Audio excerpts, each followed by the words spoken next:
All right, Pistons fans, let's get into it. The Ron Holland draft pick, or forgive me, draft pick, Ron Holland selection put me in mind of Darko when the Pistons drafted Darko, not player to player comparisons. At the time that they drafted, at the time when the Pistons drafted Darko, what was the Pistons front line? That's really focused on their bigs. You could say you have Ben Wallace. I want to say Mehmet Okur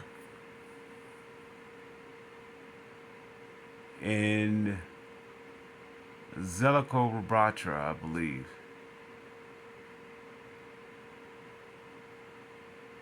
And I don't think Cliff Robinson was there. Maybe he was. And if you were to compare it to drafting a Carmelo at that time, you had Tayshaun, right? Melo, hindsight, of course, we could say Melo would be ultimately the better selection. Even during the process of selecting Darko, you could say Melo was the better selection. Never mind hindsight. Yet, considering the bigs that they had, there was no Rasheed Wallace then. You didn't know what you were gonna do with Mehmet Okur going down the road. The plan was to resign Mehmet Okur. If things changed through the course of the season, of course, when you get Larry Brown, things change. So what I'm saying by that is, drafting Ron Holland is like drafting Darko. You really don't know what you have up under this new coach, new regime, up under Duran, as well as Isaiah Stewart. You know what you have on film per se, yet that was up under, I don't know, a different type of system up under Monty Williams. Nothing was structured, nothing was really cemented, nothing was really, I don't know. You really didn't know. You really don't know what you have. So everything was still up under evaluation. So I understand the skepticism. If any person were to pick the Pistons apart for drafting Ron Holland for being 18 years old, and I guess you could say he's a typical 18-year-old player that's raw. It's the same thing about Darko. Darko wasn't in no position to flourish. He couldn't flourish here. There was no way that he can be the player that he was the potential player that he was projected to be. There's no way he's going to be able to do that here. It was no room for him to do that here. And I want to say with Ron Holland is almost the same as that, which is where I'm going with this. There's a reason why they didn't draft the center. There's a reason why they didn't draft what's the gentleman name? The shooting guard. There's a reason why they didn't draft those other players. Yeah, you could say Ron Holland has the better upside, and you could say that he possibly can be the better prospect overall. And he was even once, I don't know by the experts, he was once ranked or possibly on some big boards, ranked as the number one draft pick. Overall draft pick, that is. The best player, that is. Even with that being said, what is intriguing with this player is that it's room for him because you're at the end of the rope of evaluating Stewart. That rope is, do you continue to allow him to be a part of something, or his attributes are no longer necessary anymore, or in other words, it's time to move on from him. As a player, as a person, Isaiah Stewart has been nothing but top notch. He's definitely was been necessary for this franchise to go forward. Same such as you would say the likes of Zeljko Rabatra or Corliss Williamson. Or you could say at the time when the Pistons was drafting Darko, those players were what that was necessary. Yet when they was getting ready to turn the page to get better, it was at the time that they drafted Darko. At the time they was in a position to press for a missing piece like Rasheed Wallace, it was the time that they was drafting Darko. So you couldn't get Melo because you had Tayshaun. You couldn't get Dwayne Wade because you already had Chauncey and Rip. You couldn't. It was like Detroit is in a. It was no matter nowhere how they was going to be in that situation. It was going to work out for the worst for them. And I want to say the same thing with the Ron Holland pick. It doesn't matter if they were to draft the shooting guard or the center. It still is going to be one of those things that you can't win. So my take on Ron Holland is that if you implement the system correctly, if you implement a system correctly, he will have he's in a different position in the likes of a Darko. He's in a different position. Let's say, folks, it depends. It really depends what kind of coach you get. Monty Williams is in the same tier as that Larry Brown. Well, the player has to come in ready to play. If you're not ready to play, he's not going to play you. Even if the player that he's going to play instead of the player that needs the room to figure it out is not really that good. Hence the point with Killian Hayes versus Ivy, right? He thought that Killian Hayes was more ready to play next to Cade than Ivy was.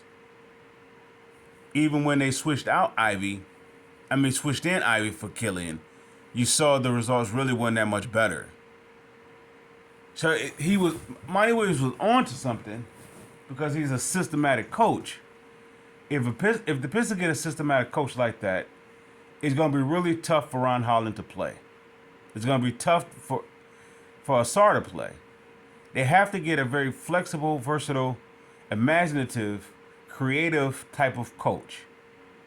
Someone who can really not just figure things out.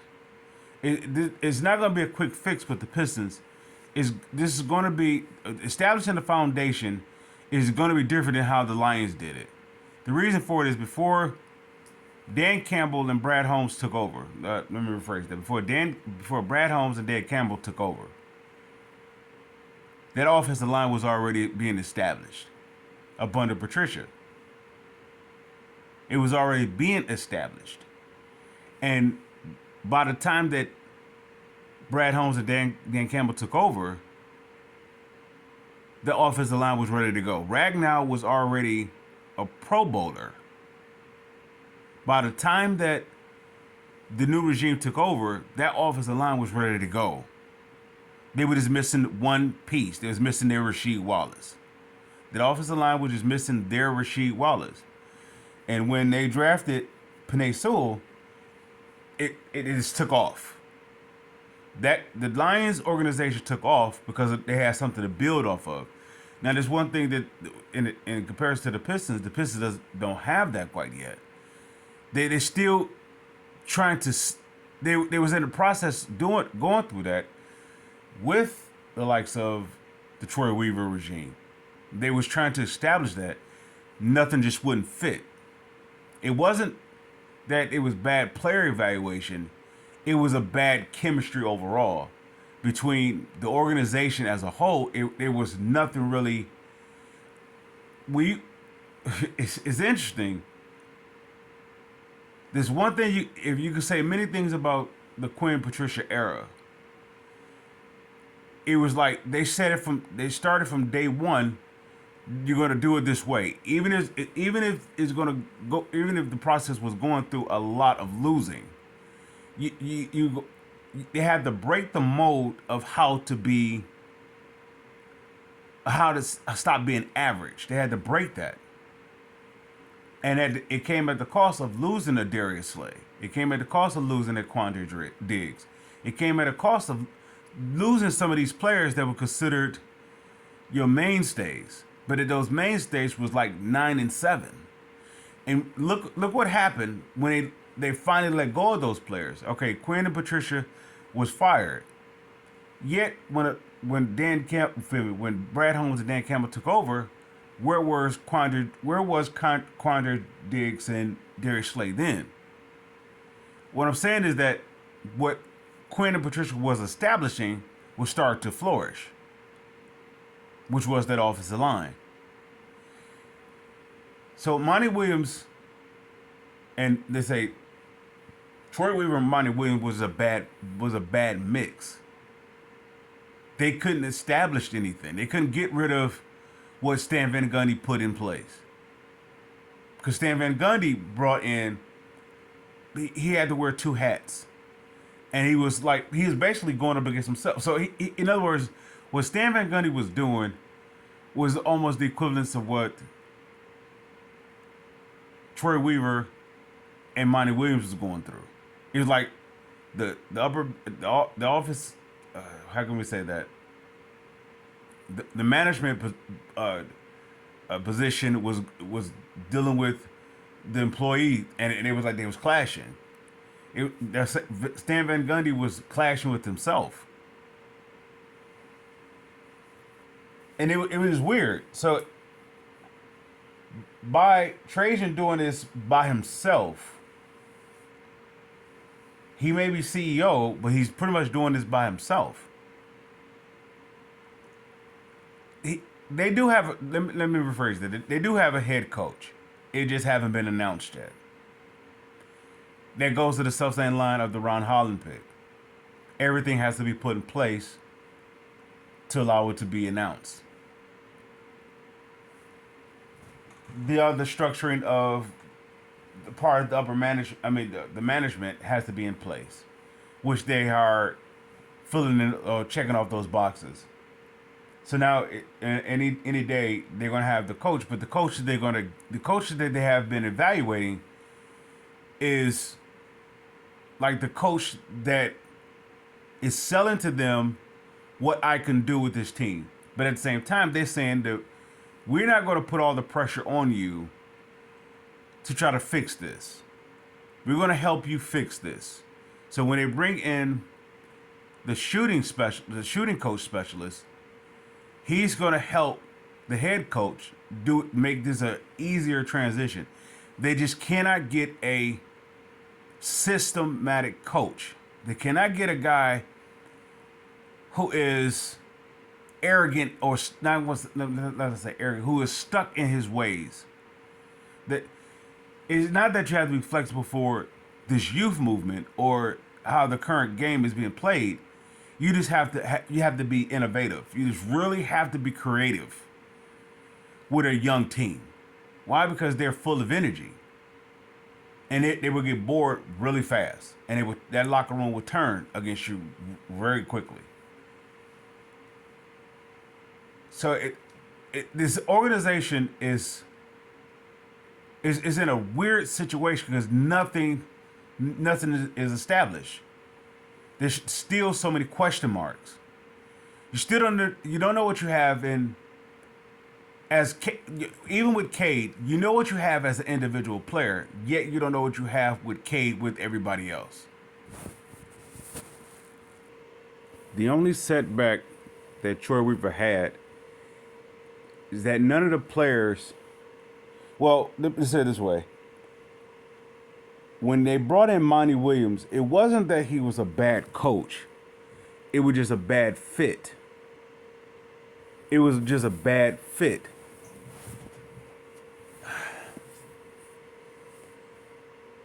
I want to say this. The ownership is a irky-jerky type of situation by itself. It's one of those where the wind blows. If if you going to be a are you going to press Trajan to make this team a playoff team very fast? Or are you going to just be patient and allow it to form into a playoff team? Okay, when Orlando got Banchero, or when San Antonio got Wembenyama, those were sure picks. There's a reason why they selected them. Well, you could say Victor Wembanyama, you could say that he was the obvious. Yeah. Yeah, but at the same time, he's not.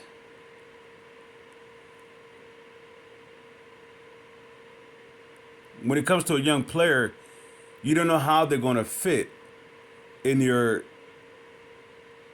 system.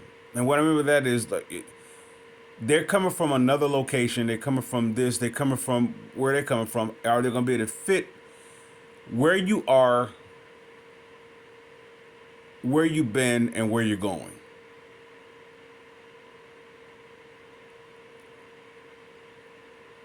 When you said it, when you put that in the likes of Detroit, Detroit doesn't have that type of setup. It's like Detroit doesn't know where it's been, doesn't know where it's at, and doesn't know where it's going. It tells it is weird. It's weird. The reason why the Going to Work crew was successful was because of the Bad Boys. They just took what the Bad Boys was doing and they just duplicated it. So you would think that if it worked twice, you just repeat the self same recipe. It'll work again. If you notice, they haven't tried to do that. They try to put their own spin to it. They tried to take pieces of it, but put their own spin to it. Not Monty Williams. Troy Weaver was going in that direction of the Bad Boys. It was almost like Doug Collins' tenure when he was trying to do that with the Lindsey Hunter, Alec Houston Ratliff, Jerome Williams, Don Reed. You see it, even with the likes of Aaron McKee, you see he was going in the direction of the Bad Boys, but at the same time he was putting what he did in Chicago stint on it. When it came to Joe Dumars, he was strictly the Bad Boys. So he built it the exact same way that Jack McCloskey built it. When you look at Trajan, he's building the way that they did it in New Orleans. Of course, we can say that's the obvious. Yet, that's New Orleans. Detroit is a totally different thing. A foundation has to be built. And it has to be built off somebody who works hard. Maybe a couple players that work hard. I mean, not just lunch pail work hard. There's no other option. And I haven't seen that from Cade yet. No, people will say, well, he's only so much he can do. There's a gentleman, I won't say his name, but yet he's on a podcast, and he talks about Ben Wallace is not worthy to be a Hall of Famer. Here's the reason why Ben Wallace is worthy to be a Hall of Famer. Ben Wallace dominated the game without even scoring a basket. He dominated the offensive side of the ball and the defensive side of the ball without scoring a basket. Just his presence being on the floor. Not to mention that he's undersized at the position that he is. He's a Hall of Famer just based upon that. This is why, the Popovich and all the so-called the Pat Rileys and the coaches that they are at the top of their respective positions, they salute him. I even think Kobe went out on a limb. Why the very best of the ones who worked hard, the ones who can really appreciate hard work because they do it. They are the front runners of congratulating Ben Wallace, right? So when you get a guy like that will say Ben Wallace is not a Hall of Famer, you really don't know what he brought to the table. You going by analytics, you going by statistics. It's more to the game than that. This is where Lindsey Hunter was so defensive of Ben Wallace. You put Isaiah Thomas and Ben Wallace in that self-same mode. You can say Isaiah is more deserving because he was more offensive minded. You give him the benefit of the doubt that he's a Hall of Famer because he's offensive minded. Well, Ben Wallace is defensive minded. Why shouldn't he be a Hall of Famer? As much as, let's say it this way, as much as Isaiah contribute defensively, I would say it's about the same amount of what Ben Wallace contribute offensively. Yet, what they were special at was what made them Hall of Famers.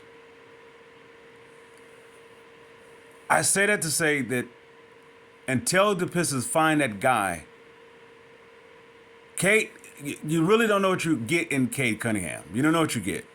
The fans say, like, yeah, he's a bona fide 25 points a game. He can fill up the stat sheet with 7 assists, 7 rebounds. You had that in Grant Hill. But even with Grant Hill still wasn't that foundation piece that you could build a championship off of. You have to get a lot of complementary pieces. The way that Doug Collins or that whole regime was establishing the Pistons, they was mimicking the bad boys without the bad boys' blood. And they was trying to put it together with the players that's the opposite of the bad boys. Grant Hill needed players like Christian Laettner. He needed players like Bobby Hurley, Antonio Lang. He needed Cherokee Parks. He needed guys like that. He needed those type of guys. He didn't need the bad boys. Ron Holland, by him playing with the G League, I almost want to say he becomes the face of the Pistons. His potential becomes the face of the Pistons. His potential, he put me in the mind of the Ben Wallace, Isaiah Thomas type mode. That he's going to be a hard worker. And I believe he has an excellent running mate in the likes of Asar Thompson. I don't know. They're still up on the evaluation of what you're going to get out of Derwin. You remember how when the Pistons when they drafted, this is a way for those old, I guess you could say, the older heads, when the Pistons had Earl Cureton and the likes of John Long. Then Isaiah Thomas comes.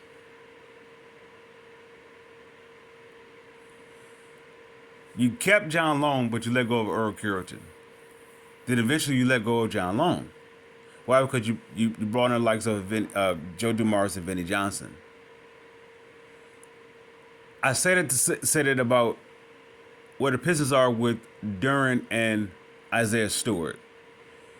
Can you continue to play with them and build with them and build a foundation and establishing, just a solid foundation? Yeah, you can. But I think they are evaluating where they are with that. Are they at that point where it's time to move on or not? It's not that they got the very best out of them. It's that they got the very best out of them in Detroit.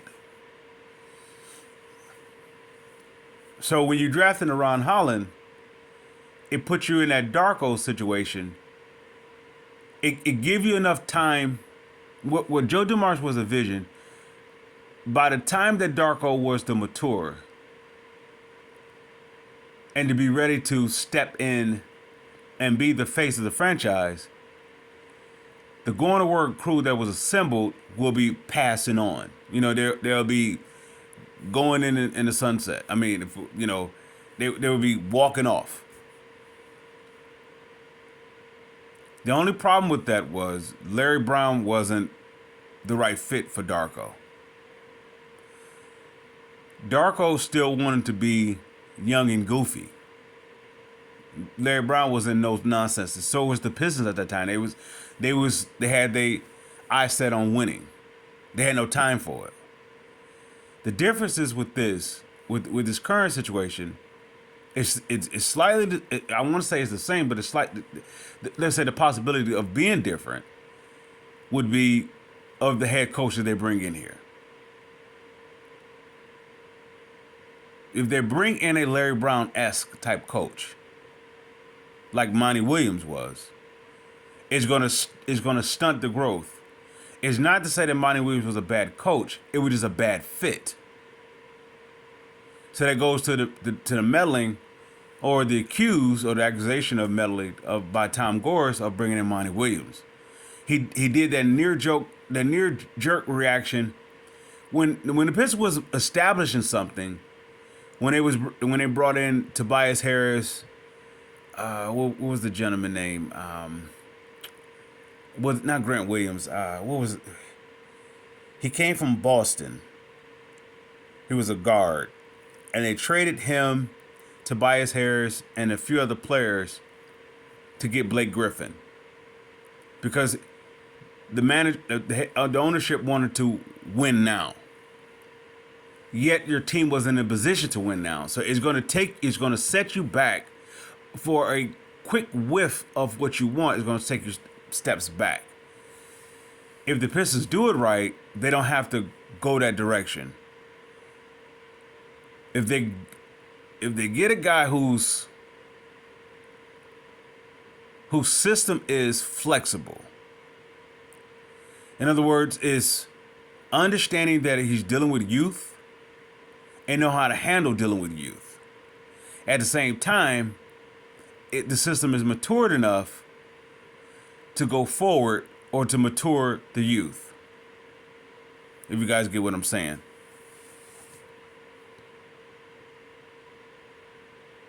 The Ron Holland selection, along with Asar Thompson, is you can see that it was a continuation of what Monty Williams was building. And not Monty Williams, Troy Weaver was building. Troy Weaver hands was tied. And I want to say it put me in the self-same mind of Quinn and Patricia. Their hands were tied. They built it up to a certain point to be able to take the next step, which was to move on from Stafford. They wasn't able to. Nixed the deal of trading with the likes of Miami, the Dolphins, and getting a couple first rounds for Stafford. And I believe they was going to go after Tua, the quarterback. And it would have put you in a little bit more flexibility. Yet the hands was tied. They couldn't move on. They wasn't allowed to move on from Stafford. Same thing I want to say with the likes of Monty Williams. Troy Weaver's hands were tied. People say they say they're a bad fit, but you can't. People say that, Quinn and the Quinn Patricia thing didn't work out. It worked out all too well.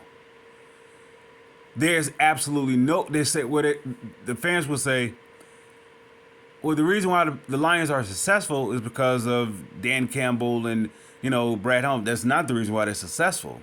They had something to build off of. They was able to do two moves.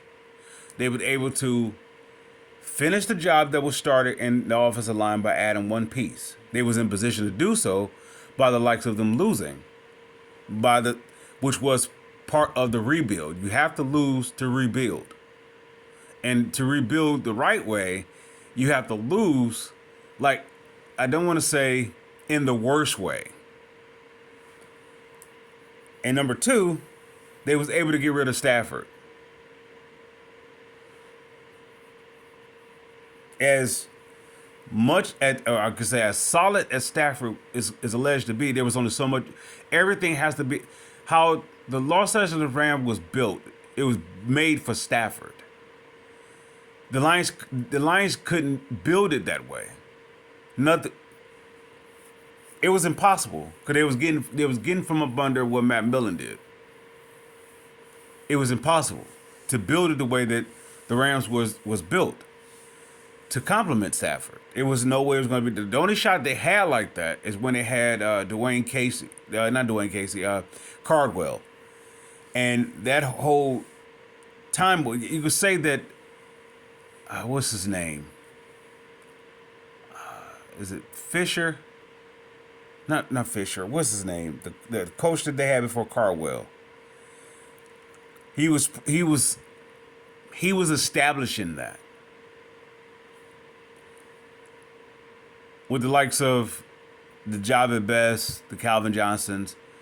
They was establishing that, even though Matt Millen drafted Calvin Johnson, they was establishing that to allow Cardwell to come in and to build off of it.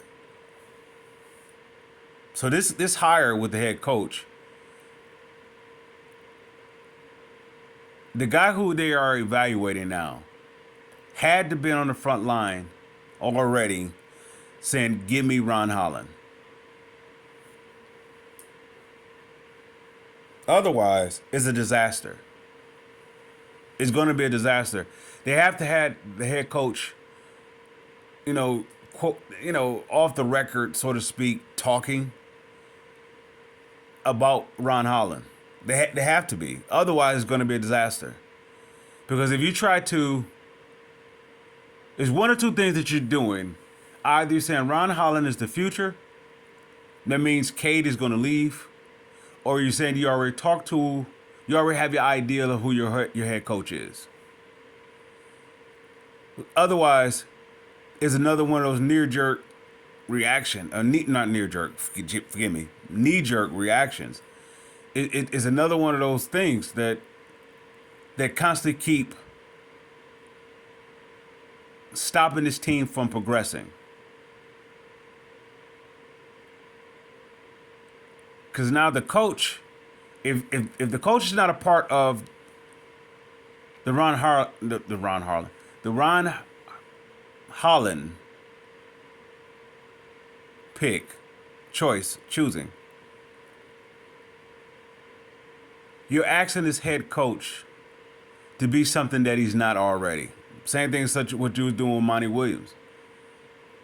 You ask him to do something. The difference between Monty Williams and Stan Van Gundy was actually bringing in the groceries, so there was no excuse for the situation. The problem is that he had to bring in the groceries as well as cook the groceries. He had to stock the groceries. He had to organize the groceries. He had to do everything. That was a bad fix. Monty Williams was responsible for bringing in the groceries, and at the same time stocking the groceries. Then it was time to find a coach that was able to cook the groceries, and he wasn't able to. They set him up to fail. They set Troy Weaver up to fail. Not Monty Williams. They set up Troy Weaver up to fail. It did put them in the self-same position that Bob Quinn put the Lions in to go forward. If they do it right, they find someone that is, well, they already found the person. That number one is either you're ready to move on from Cade Cunningham, or number two, the head coach said, not sold it. He was part of the Holland pick. Otherwise, this is going to be a disaster. Pistons fans, I salute.